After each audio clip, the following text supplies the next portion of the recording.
Hello everyone, चलिए बात करते हैं न्यूट्रिशन इन ह्यूमंस के बारे में। तो सबसे पहले बात करेंगे न्यूट्रिशन होता क्या है।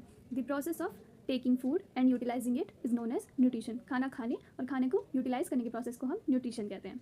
अब बात करेंगे कि न्यूट्रिशन ह्यूमन में किसके द्वारा होता है, कैसे कैसे होता है, क्या प्रोसेस है उसका। तो ह्यूमन में न्यूट्रिशन जो है वो एलिमेंट्री कैनाल के द्वारा होता है। एलिमेंट्री कैनाल एक लंबी ट्यूब होती है जो हमारे माउथ से स्टार्ट होती है और हमारी एनस पे खत्म होती है। तो देखते हैं इसके अंदर क्या क्या चीज़ें आती हैं। देखिए, सबसे पहले आता है हमारा माउथ।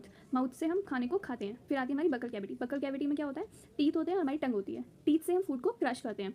और टंग से क्या होता है, टंग में होती है सलाइवरी अमाइलेज। सलाइवा प्रेजेंट होती है। सलाइवा के अंदर एक एंजाइम होती है सलाइवरी अमाइलेज। सलाइवरी अमाइलेज क्या करती है, हमारे फूड के अंदर जो स्टार्च होता है उसको डाइजेस्ट कर देती है, उसको छोटे छोटे टुकड़ों में तोड़ देती है। अब बकल कैविटी के बाद हमारा फूड कहाँ जाता है, फेरिंग्स में। फेरिंग्स जो है वो एक कॉमन पैसेज होता है जहाँ से फूड भी पास होता है और एयर भी पास होती है। फेरिंग्स के बाद हमारा फूड कहाँ जाता है, ईसोफेगस में। ईसोफेगस को हम फूड पाइप भी कहते हैं। और ईसोफेगस के बाद हमारा खाना जाता है हमारे स्टमक में। स्टमक में जो है बहुत सारी एंजाइम्स प्रेजेंट होती हैं, जैसे कि पेप्सिन। पेप्सिन क्या करती है, प्रोटीन को डाइजेस्ट करती है। और इस पेप्सिन को जो है अपना काम करने के लिए एसिडिक कंडीशन चाहिए होती है, इसलिए हमारे स्टमक में जो है HCl प्रेजेंट होता है जो कि पेप्सिन को एसिडिक एनवायरनमेंट प्रोवाइड करता है। और हमारे स्टमक में जो है वो म्यूकस भी होता है। हमारे स्टमक की लाइनिंग पे म्यूकस प्रेजेंट होता है जो कि हमारे स्टमक को प्रोटेक्ट करता है एसिड से। और फिर स्टमक के बाद फूड कहाँ जाता है, स्मॉल इंटेस्टाइन में। स्मॉल इंटेस्टाइन में क्या होता है, हमारे फूड का मैक्सिमम एब्जॉर्प्शन हो जाता है। सबसे ज़्यादा जो एब्जॉर्प्शन होता है वो स्मॉल इंटेस्टाइन में होता है। इसके बाद जो बचता है वो वेस्ट बचता है और वाटर बचता है। फिर जो बचा कुचा वेस्ट और वाटर जो है वो लार्ज इंटेस्टाइन में जाता है।